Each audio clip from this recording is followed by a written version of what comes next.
In this video, I'm going to show you how to install your Cbutters Tech fan and use it. I also want to show the difference between the 3500 RPM fan, the original, versus the performance fan in a 4500 RPM version. The 4500 RPM version is a little bit louder, but does push more air. The 3500 RPM version pushes sufficient air, but is mostly quiet. So that's the difference between the two fans. Now, when you receive your Cbutters Tech fan, there is a metallic plate that comes with it, and you want to line up the plate like this in order to know where to install it. Now, the fan is best used in the top USB-C slot right here. So what you're going to want to do is kind of see where, if it was plugged in, that would line up at. Now it should just be generally centered on that USB-C port. But again, it's a metallic plate. It doesn't matter too much. As long as you get it ballpark, it really doesn't have to be lined up perfectly. So yeah, we'll peel off the backing and get it about right here. There we go. And what that does, and you can peel off this blue backing. This is just some protective blue. I kind of like how it looks, so I usually leave that on. What this does is it makes it so when the fan is not pushed in and on, it can still rest on the back.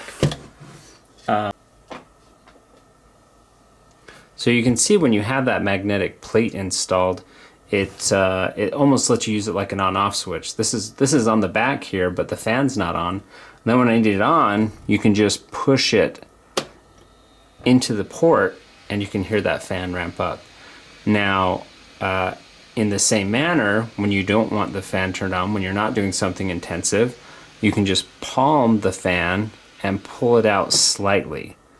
And couple of things with that. You always want to pull the fan out.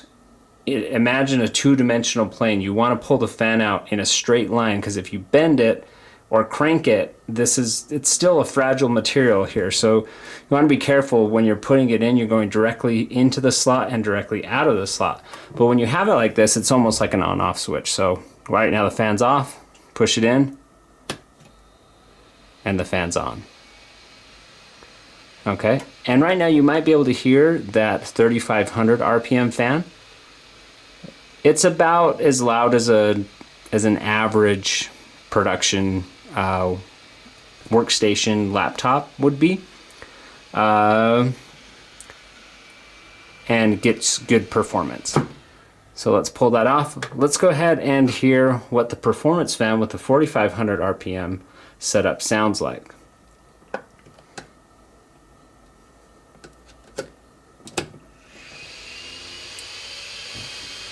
And you can tell that's just slightly louder, maybe a little more vibration, but that's the difference. But when you feel on the back, there's a lot of airflow coming off of it, way more than the 3500. Okay, and if you're wondering what that looks like on the from the side or the back, let's go ahead and try that again. Let's drop the fan on.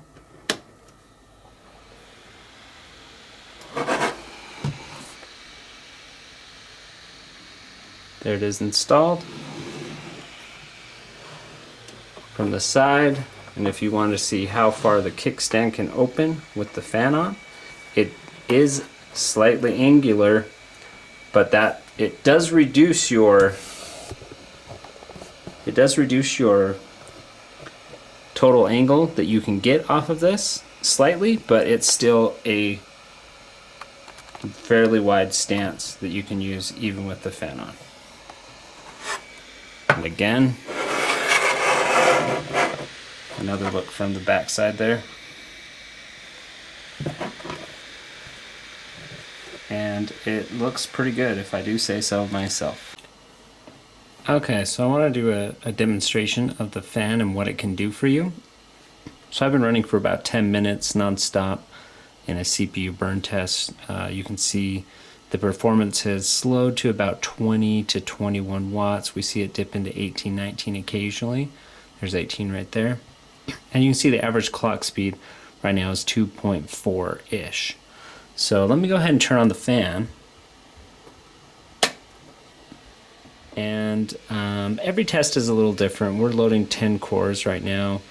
But yeah, you can definitely see we're even getting up into 2.8. We're now 26 watts. So it's a big difference when you're going from 18 to 20-ish watts, and now we're going from 24 to 26 watts, depending on what's happening. And the longer we let this fan run on the back, the higher you'll see that raise.